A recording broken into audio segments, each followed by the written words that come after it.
Hello friends, तर आजपासून मी तुम्हाला दाखवणार आहे माझ्या आईच्या हातचं काही ना काही रेसिपीज दाखवणार आहे मी तिच्या हातच्या. सो आज दाखवणार आहे श्रीगोंदा आमटी. आता श्रीगोंदा हे गाव आहे आणि त्याच्या नावावरून ही आमटी आहे. आता त्याचं नाव हे का पडलं काय, तर ते आपण आईलाच विचारूयात आणि त्याबरोबर रेसिपीज पण बघूयात. याच्या पुढच्या व्हिडिओमध्ये सुद्धा मी आईच्या हातची रेसिपीज दाखवणार आहे, तर तुम्ही तिच्या हातच्या रेसिपी नक्की बघा. सो आपण आता रेसिपी बघून घेऊयात. Let's go. आई, तर काय करतोय आपण आज, सांग बरं जरा. आज आपण तुमच्या सगळ्यांच्या आवडीची श्रीगोंदा आमटी करतोय, जी की तुझ्या चुलत आत्याची खास रेसिपी आहे. त्यांच्या घरी ही रेसिपी करतात, त्यांनी शिकवली आहे. त्यासाठी आपल्याला लागणार आहे मुगाची आणि मसुराची डाळ मिक्स. आम्ही मूग आणि मसूर मिक्स खातो. तुम्हाला आवडत असेल तर तुम्ही तुरीच्या डाळीची करू शकता. त्यानंतर त्याला लागणारे आपल्याला 5 ते 6 मिरच्या, 10 ते 15 लसणाच्या पाकळ्या, आलं, त्यानंतर 3 मिरी, 3 लवंगा, 1 दालचिनीचा तुकडा, धने 1 स्पून, जिरे 1 स्पून, खोबरं भाजलेलं, कोथिंबीर आणि हा अशा पद्धतीने गॅसवर भाजून घेतलेला कांदा. ॲक्च्युली खोबरं ही असंच अख्खा एक तुकडा भाजून घेतला तर त्याची टेस्ट जास्त छान लागते, पण माझ्याकडे आज ते अवेलेबल नव्हतं म्हणून मी भाजलेलं खोबरं घेतलेलं आहे. तर आपण सुरू करूया रेसिपीला. थोड्या तेलामध्ये. या आमटीचं नाव काय म्हणालीस? आता श्रीगोंद्याच्या आत्याच्या घरची आमटी असल्यामुळे त्याचं नाव आहे श्रीगोंदा आमटी. अच्छा. थोड्याशा तेलामध्ये आपण आधी मिरच्या भाजून घेऊया. थोडा लसूणही भाजून घ्यायचा, आलं आणि लसूण आणि मिरे, धने, जिरे, लवंग, मिरे. आपल्याला जर जास्त झणझणीत हवे असेल तर त्यानुसार आपण लवंग, मिरे आणि मिरची वाढवू शकतो, पण उन्हाळा आहे त्यामुळे मी थोडं कमीच घेतलं आहे. चिनीचा तुकडा आपण फोडणीला टाकणार आहोत, त्यामुळे तो तसाच ठेवला आहे. हे थोडं भाजून सगळं काढून घ्यायचं. जो आपण भाजून घेतला आहे त्याला पुन्हा जरा आणखीन काळा करून घ्यायचा, तो सालासकट घ्यायचा.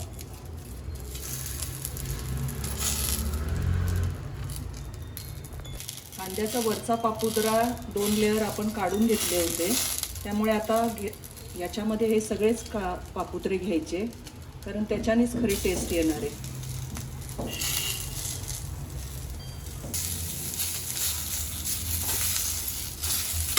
आई, ही आमटी बऱ्याच ठिकाणी केली जाते ना अशा पद्धतीने? हो, अशा प्रकारची तुरीच्या डाळीची आमटी बरेच लोक बऱ्याच पद्धतीने वेगवेगळ्या व्हेरिएशननी करतात. काही लोक फक्त हिरवं वाटण घालून करतात, काही लोक गरम मसाला घालून करतात. पण ही आत्याकडची जी पद्धत आहे, हिरवं वाटणही आहे, गरम मसालाही आहे, त्यामुळे ती व्हेजमधला नॉनव्हेज प्रकार अशा पद्धतीची आहे, छान लागते. आता हे मिक्सरच्या भांड्यामध्ये सगळं काढून घेऊया आणि त्याची छान बारीक पेस्ट करून घेऊया.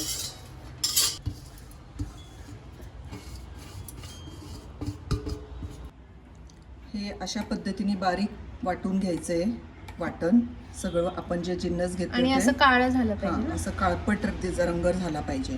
आणि ही शिजवून घेतलेली मूग आणि मसुराची डाळ. हा आपल्या झाडाचा ताजा कढीपत्ता, हा तसाच टाकायचा काळी सकट, त्याचा फ्लेवर खूप छान येतो. हिंग,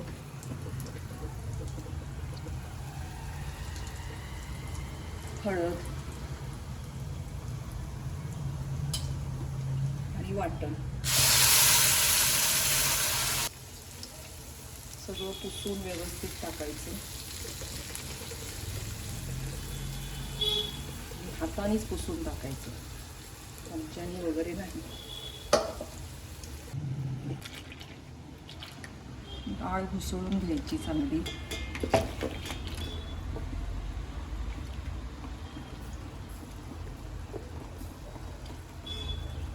चवीपुरतं मीठ वाटणातच टाकून घ्यायचं.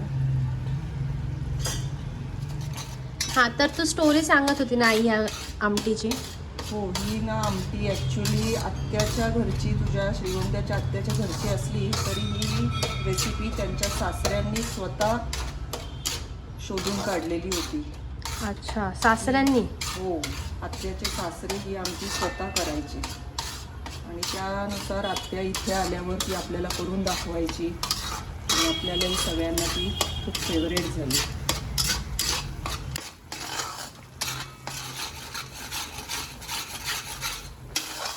परतून झालंय. आता घोटलेली डाळ त्यात घालूया. थोडं बाळासाठी वरण ठेवते.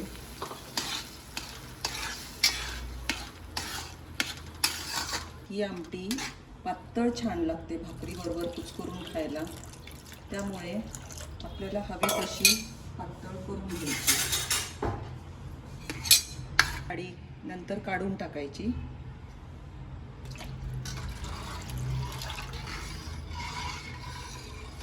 हवं तेवढं पाणी घालून पातळ करायची. पातळच आमटी छान लागते ही.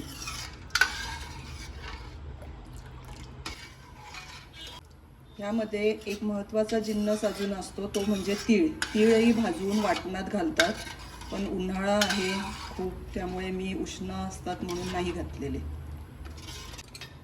अशी छान उकळी काढून घ्यायची आमटीला.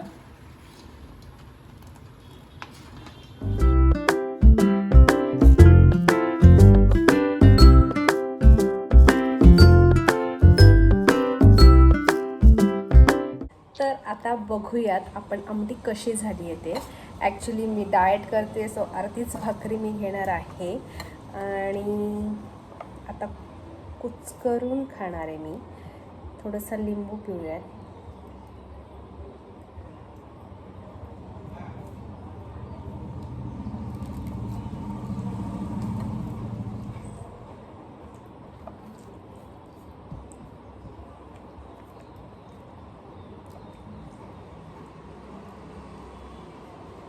आमटीचा घास, त्याच्यावर असा कांदा घ्यायचा.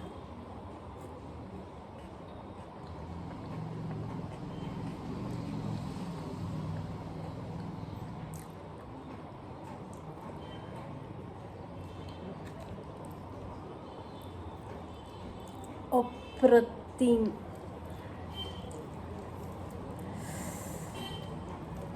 तुम्ही नक्की करून बघा. ही आमच्या लहानपणापासूनची एकदम फेवरेट आमची रेसिपी आहे आईच्या हातची. मला कंट्रोल नाही होते.